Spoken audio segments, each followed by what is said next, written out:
Here's the truth bomb. Overthinking doesn't feel like it, but it's draining your life the same way a phone app drains your battery in the background. You don't see it happening, but by the end of the day, boom, you're exhausted and you don't even know why. Some people send the text, make the call, or hit publish and move on. Overthinkers, we open 20 mental tabs, keep them all running, and wonder why our brain sounds like an overheating laptop. The cost is huge. It's not just stress, it's missed opportunities, broken sleep, and wasted hours you never get back. Imagine what else you could have done with the time you spent analyzing whether you sounded weird in that one conversation. And listen, if you've been vibing with this channel and want to help keep it alive, there's a little donation button below. Don't overthink it. It's one of the few decisions in life that's actually simple. Because here's the bottom line. Overthinking doesn't just steal your peace of mind, it steals your time. And once you see how expensive it really is, you'll never look at it the same way again. Chapter 2. The Cost of Mental Loops. Here's the sneaky thing about overthinking. It feels productive, but it's actually one of the biggest scams your brain pulls on you. You sit there telling yourself, I'm preparing, I'm making sure I don't mess up, I'm just being careful. But in reality, you're like someone sitting in a parked car, revving the engine for hours. Lots of noise, lots of fuel burned, but you haven't moved an inch. And let's talk about the hidden costs. First, there's the obvious one, stress. Every replayed conversation, every imaginary scenario triggers the same chemicals in your body as if it were happening for real. That's why you can feel sweaty, tense, or even tired just from thinking. Your brain is literally putting you through a boxing match you never signed up for. Then there's the time tax. Overthinkers don't just waste minutes, they waste hours, sometimes days. You can lose entire weekends spiraling about what you should have said at work on Friday. Meanwhile, the people who don't overthink, they're outside living their lives, eating tacos, watching Netflix, or just sleeping peacefully. Overthinkers, we're in our heads hosting a 24-hour courtroom drama where we're the lawyer, the defendant, and the jury at the same time. And here's a story that might hit close to home. A friend of mine once spent 2 weeks overthinking whether to ask for a raise. He made pro and con lists, rehearsed what he'd say, even researched body language to look more confident. Guess what happened? He never asked. And then, 2 months later, someone else on the team, who didn't overthink for a second, walked into the office, asked straight up, and got the raise. That's the brutal cost of overthinking. While you're still planning your move, someone else already made theirs. But it's not just money or time, it's relationships too. Overthinking ruins texts, dates, friendships. You start analyzing the tone of a message. They used a period instead of an emoji. Are they mad? Should I reply with a question mark? No, that sounds needy. Maybe just a thumbs up. Wait, but thumbs up feels cold. Meanwhile, the other person just put their phone down and went to make a sandwich. They weren't even thinking about you. And that's the heartbreaking part. Overthinking tricks you into believing you're solving problems, when in reality, you're just inventing new ones. It's like being the firefighter who shows up to the station every morning, starts 10 fake fires, and then spends the whole day running around putting them out. The cost is everywhere. Your health, your focus, your joy. And the saddest thing? Most people don't realize how much life they're losing until years go by, and they look back wondering, what was I even so worried about? That's why this matters.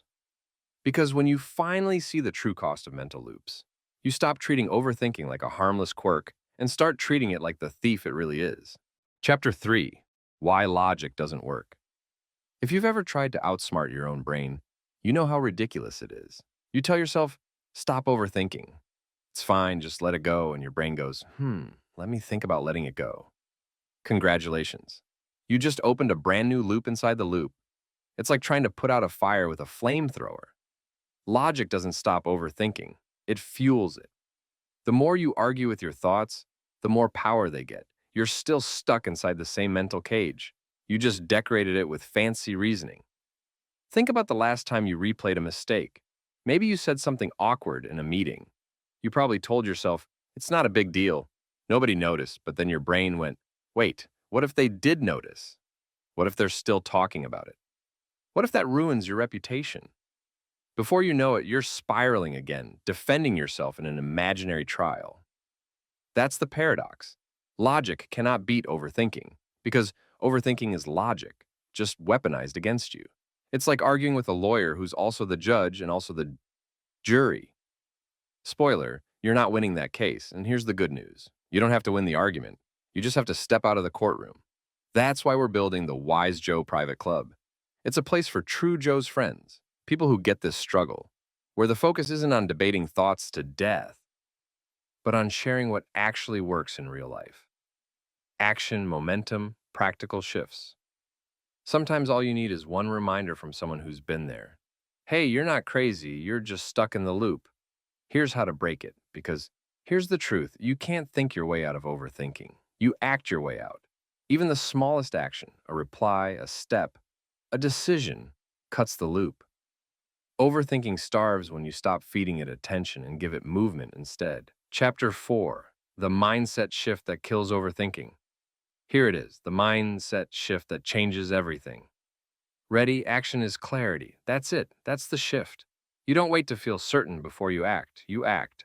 And that's what creates certainty. Overthinking survives in the space between intention and action. The longer you sit in that gap, the louder your brain gets. Think of fog on a road. If you just stand there, staring at it, you'll never see the way forward. But the second you start walking, step by step, the path reveals itself. That's how decisions work. You don't get clarity by sitting still and analyzing. You get clarity by moving. Here's the mistake overthinkers make. They think they need the perfect plan before starting. But perfection is just procrastination dressed in a tuxedo. Meanwhile, the people who seem confident, they're not smarter, they're not braver. They just move before the fear finishes its speech. Want to know how to kill overthinking in the moment? Make the decision small enough to act on right now. Send the text, apply for the job, post the video.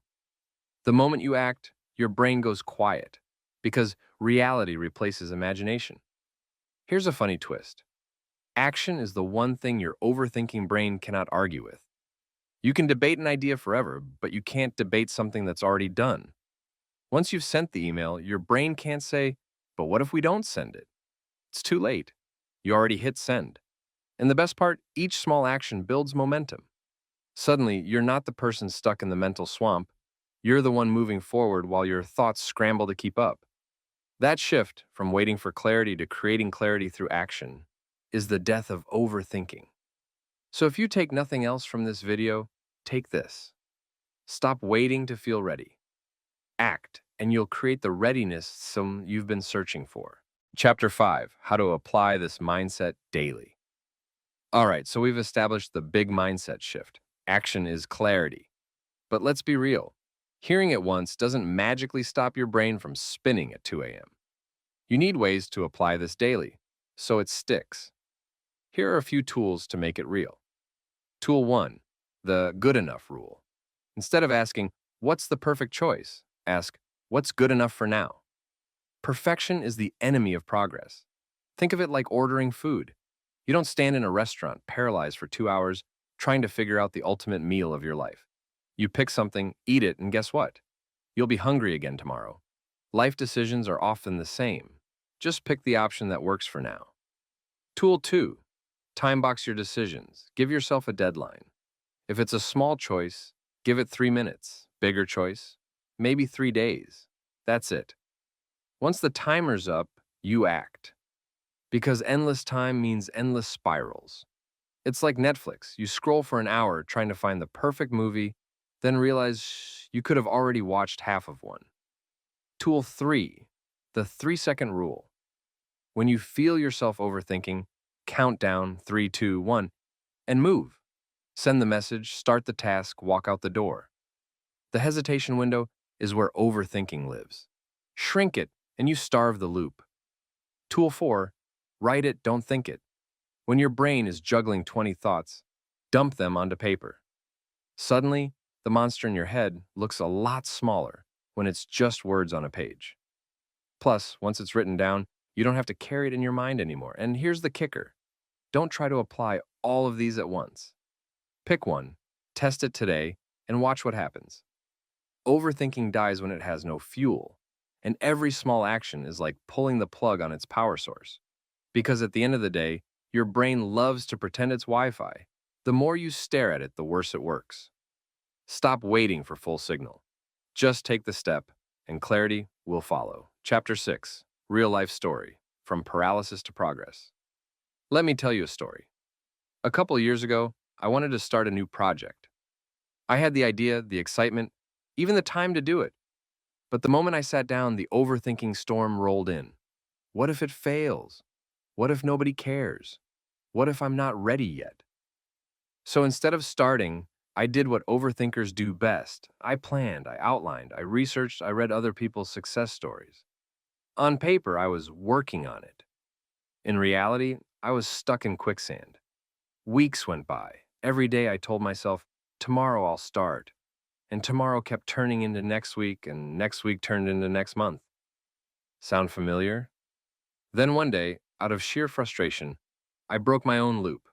I didn't plan, I didn't research, I just acted. I filmed something rough, hit publish, and told myself I'd figure it out along the way. That one small action, it shattered the paralysis. Suddenly, I wasn't a guy thinking about starting. I was someone who had already started. Here's the punchline. The thing I worried about the most, judgment, failure, embarrassment, none of it happened. People responded positively. Some ignored it. Life moved on.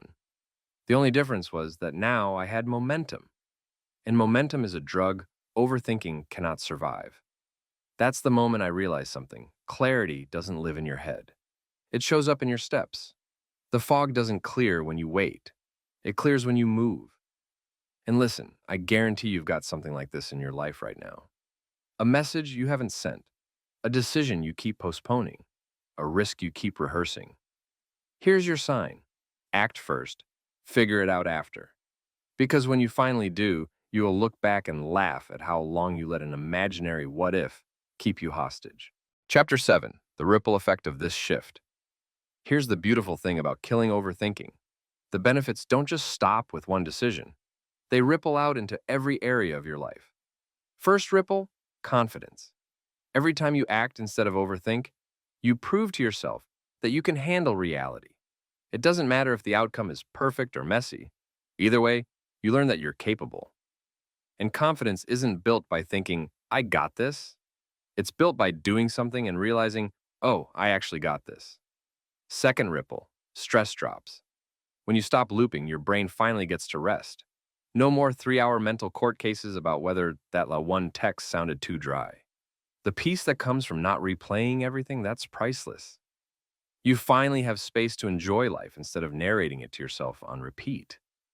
Third ripple, opportunities open up. Here's a secret.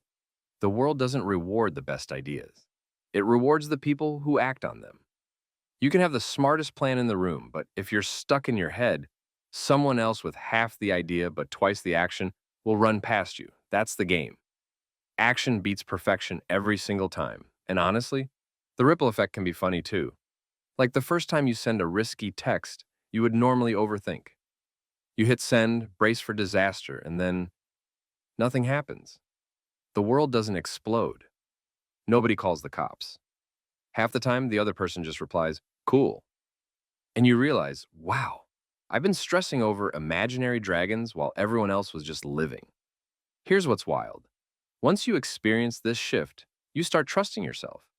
And when you trust yourself, you don't need to overthink. That trust builds momentum, and momentum builds freedom. So the ripple isn't just in your choices, it's in who you become. You go from the person who hesitates and second guesses to the person who moves, adapts, and grows. And once you taste that freedom, you'll never want to go back. Chapter 8, the final takeaway. So here's the truth we've uncovered. Overthinking is nothing more than fear dressed up as preparation. It feels like safety, but it's really just a trap. And the way out is not more thought, it's movement. The mindset shift is simple but powerful. Action is clarity. You don't wait for certainty before you act. You act, and certainty follows. That's the difference between people who stay stuck in loops and people who actually move forward. And here's the final takeaway I want burned into your brain. Overthinking dies the second you move. That's it. No secret formula, no magic trick, just action. One step, one message, one decision. If this hit home for you, don't just nod and close the video. Test it. Today. Take one action you've been postponing, even if it's small. Send the text. Start the draft. Make the call. Watch what happens. You'll feel the fog lift the moment you move. And if you've been fighting those invisible bears in your head for too long, hit subscribe. stick around. This channel is built for people like you, the ones who want to stop thinking themselves into circles and finally live. Because at the end of the day, life doesn't reward the most cautious thinker. It rewards the person who shows up. And if you want freedom from overthinking, remember this. You don't think your way out. You act your way out.